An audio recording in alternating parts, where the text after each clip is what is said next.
What a terrible thing to do. Instead, we remind them that that struggle is an important process. It's a step in the process by which we all learn, and we remind them that we've all faced that too. And so we're dispelling the perception that we're there to weed them out. Instead, we give them the support and the confidence they need in order to be successful and see their true learning potential. And so you might wonder then, does all of this actually work? I told you earlier that at the start of the class, only 10 to 15% of students will say they're really excited about organic chemistry. At the end of the course, that number goes up to over 60%, and almost everybody else in the class will at least say that their interest is medium or average. So that's pretty exciting. Okay, the other thing, that wasn't supposed to be funny, guys, come on. The other thing we have is a lot of, I think, really great student comments, and one of my favorites is as follows. It's organic chemistry, not even hard, it's logical. Right? So where do we go in the future? I think there's a lot of room for challenging perceptions of hard sciences, and a great opportunity for this is to do it beyond the classroom setting.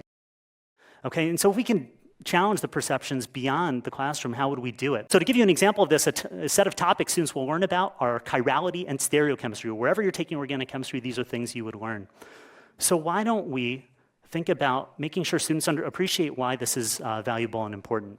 And so one way we can do that is link it to pop culture. Why not link it to a hit TV show like Breaking Bad? So in these tutorials, students will actually see the chemical structure of methamphetamine. That's not a secret, by the way. You can easily find that online. But what's important is that we also show them, like I don't want to get in any trouble here, right? But it's important is that we also show the structure of an isomer. The molecules are almost identical, but as you know, one of them is an incredibly dangerous, highly addictive drug. The other one, though, is the key ingredient that's found in these over-the-counter nasal decongestants that you can buy at any pharmacy. So all of a sudden, we show this to students, and they start to pay a lot more attention to stereochemistry. And so what we're doing is we're balancing the difficult concepts with relevant examples. By doing that, again, we engage students so that they're more apt to learn. The other thing I wanted to tell you about is an extra credit assignment that we've been doing for the last 6 years or so, and that's to give students the opportunity to make organic chemistry music videos.